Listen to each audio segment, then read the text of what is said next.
ഇന്നലെ ഈ SSLC പരീക്ഷയുടെ മോഡൽ ചോദ്യപേപ്പറിന് 10 റുപ്യ ഈടാക്കുന്നു എന്നുള്ള നിലയിലുള്ള ഒരു വാർത്ത മാധ്യമങ്ങളിൽ എല്ലാം പ്രത്യക്ഷപ്പെടുകയും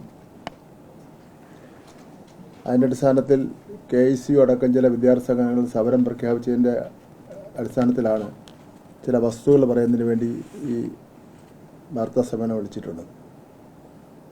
SSLC മോഡൽ പരീക്ഷയുടെ ചോദ്യപേപ്പറുകൾ നിരവധി വർഷങ്ങളായി സംസ്ഥാനത്തെ വിവിധ സർക്കാർ പ്രസ്സുകളിൽ പ്രിൻ്റ് ചെയ്ത് ജില്ലാ വിദ്യാഭ്യാസ ഓഫീസർമാർ മുഖേന സ്കൂളുകൾക്ക് വിതരണം ചെയ്യുന്ന രീതിയാണ് തുടർന്ന് വരുന്നത്.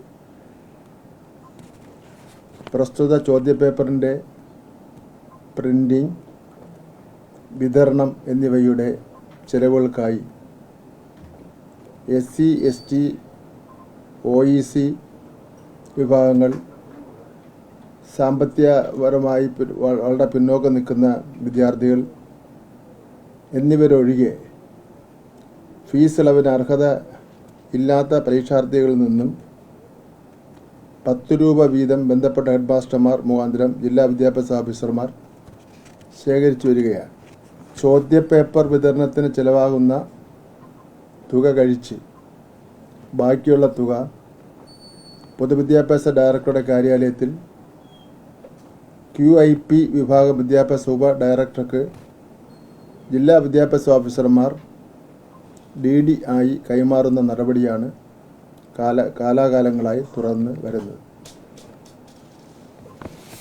SSLC മോഡൽ പരീക്ഷയുമായി ബന്ധപ്പെട്ട് അനേക വർഷങ്ങളായി ചെയ്തു വരുന്ന നടപടിക്രമം ഈ വർഷവും തുടർന്നുവെന്നല്ലാതെ പരീക്ഷാർത്ഥികളിൽ നിന്നും ഫീസ് ശേഖരിക്കുന്നതിന് പുതിയ തീരുമാനം എടുത്ത് നടപ്പാക്കിയ നടപടിയല്ല.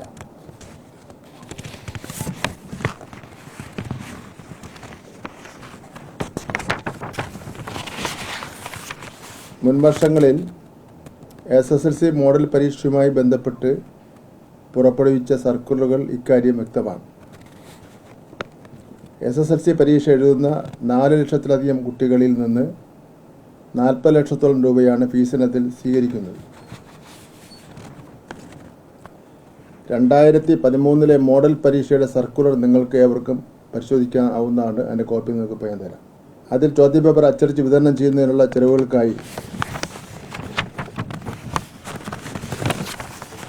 ഓരോ പരീക്ഷാർത്ഥിയിൽ നിന്നും 10 രൂപ വീതം ഫീസ് ബന്ധപ്പെട്ട ഹെഡ് മാസ്റ്റർമാർ മുഖാന്തരം ശേഖരിക്കേണ്ടതാണെന്ന് നിർദ്ദേശിച്ചിട്ടുണ്ട്. 2013 ജനുവരി 5 ഇറക്കിയ സർക്കുലറാണ് വിദ്യാഭ്യാസ ഡിപ്പാർട്ട്മെൻറ്റ്. അത് ഞാൻ എൻ്റെ കോപ്പി നിങ്ങൾക്ക് തരാം.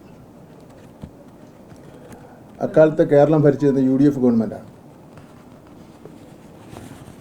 ശ്രീ ഉമ്മൻചാണ്ടിയാണ് അന്ന് മുഖ്യമന്ത്രി. ശ്രീ PK അബ്ദുറബ്ബായിരുന്നു അന്ന് വിദ്യാഭ്യാസ മന്ത്രി. അത് തുടർന്ന് വരുന്നുവെന്ന് മാത്രമേ ഇടതുപക്ഷ ജനാധിപത്യ മുന്നണി ഗവൺമെൻറ് ചെയ്തിട്ടുള്ളൂ.